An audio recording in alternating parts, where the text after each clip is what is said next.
be making a winter vegetable shepherd's pie. You're going to heat up 2 cups of vegetable broth and bring it to a boil. I got this recipe off A Taste of Home. You're going to dice up 1 large russet potato, put it into the broth.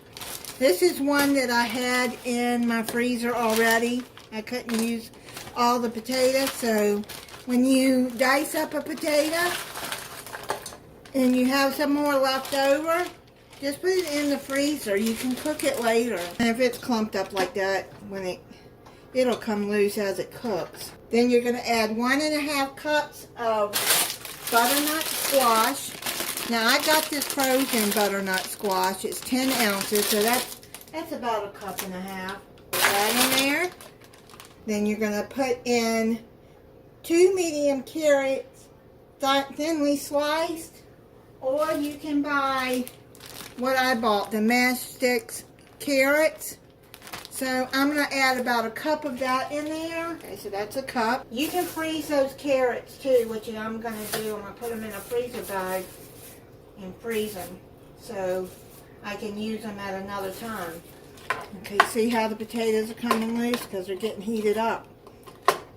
You're going to cover it, and then when it comes to a boil, you're going to simmer it for 10 to 15 minutes until the vegetables are tender. Right, they're done. Now what you do is you drain the broth, and you keep the broth, and you reserve the broth. I'm going to drain this broth, and then I'll be back for the next step. This is how much broth is left. I just drained it into a measuring cup. It says to mash this all up until smooth. I'm going to use my immersion blender. If you don't have an immersion blender, just take you a masher and mash it up. Put in 1/2 teaspoon of salt, 1/2 teaspoon of black pepper.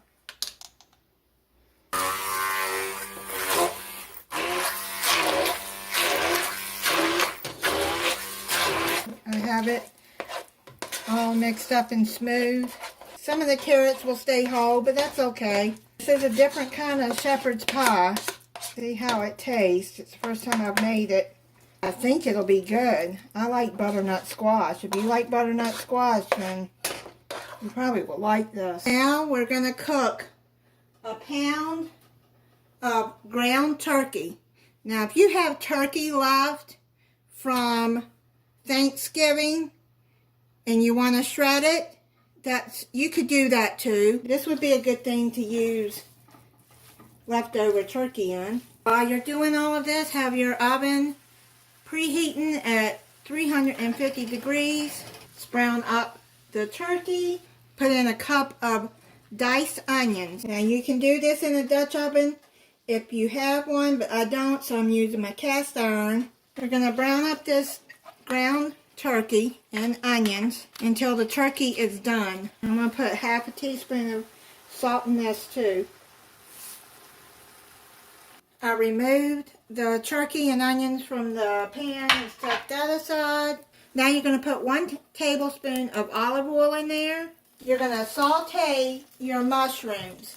It says to use 3/4 pound of sliced fresh mushrooms, but I don't have any fresh mushrooms and forgot to buy some. So I got some from a can here. So I'm just going to use the can. I'm going to use 1.5 teaspoons of garlic, 1 teaspoon of thyme, dried thyme. Throw that all in, and you're going to want to get the drippings from the bottom of the pan. That is flavor. It won't take long for these canned mushrooms to get soft because they're basically soft already. If you don't like mushrooms, then don't add them in, but the recipe calls for it. You're going to put some more salt and pepper to yours. Okay. I'll just eyeball it. half a cup of white wine. I'm using cooking wine. I don't drink alcohol, so I just got this cooking wine. You drink wine and you can add that in. Make sure you scrape the bottom of the pan so you get those bits up. Put that flavor in there. It says cook until liquid is evaporated, and then you're going to stir in flour, a 1/4 cup flour. The liquid is almost evaporated. Now I'm going to put in the flour. Put in the flour and stir that in.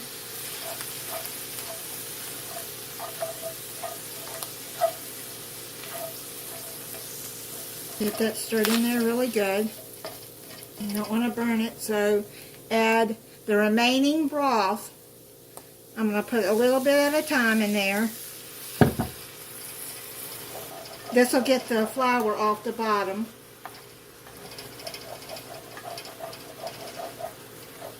Add some more broth.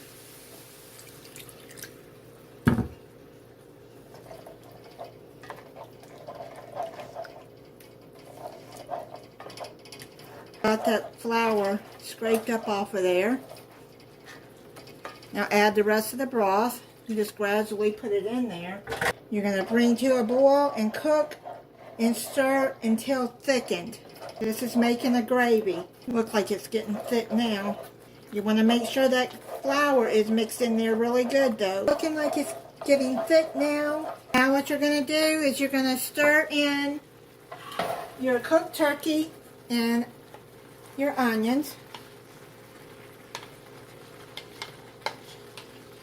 And like I said, if you have some turkey left over from Thanksgiving, or even if you make it on Christmas, you can use it, put it in the freezer, just use it up and make this. Now stir this into the gravy. You can just shred that turkey. The recipe calls for ground, but I'm sure shredded turkey will be just as good. It says to use frozen peas, but I don't have any frozen peas, so I'm going to add some of these mixed vegetables in there. You can use the whole pack if you want. I just put 1.5 cups of frozen vegetables in there. Now, let's turn that off. This is going to be a good meal. I bet you this is going to be good. And like I said, if you don't like mushrooms, don't add them in. This will be a good hearty meal for the winter when it's cold. You can transfer this to a 2.5 quart baking dish and bake it uncovered like that. Or you can leave it in your Dutch oven. Or you can leave it in your cast iron or any iron safe skillet. I'm going to take these mashed potatoes and we're going to add those on top and then spread them out. Now I'm just going to spread it out all over.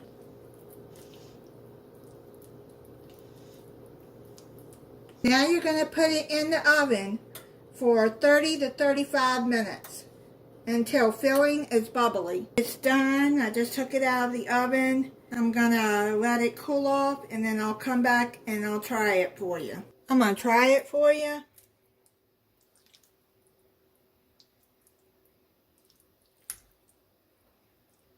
I need to try the mashed vegetables. That's really good too. I'm just going to add a little bit more salt on the mashed potatoes and vegetables. Just a little bit, not much. You add it to your taste. Let me see now. It's good. Thank you for watching. If you're not subscribed, I hope you'll subscribe and click the notification bell so you'll be notified when I upload a new video. Bye.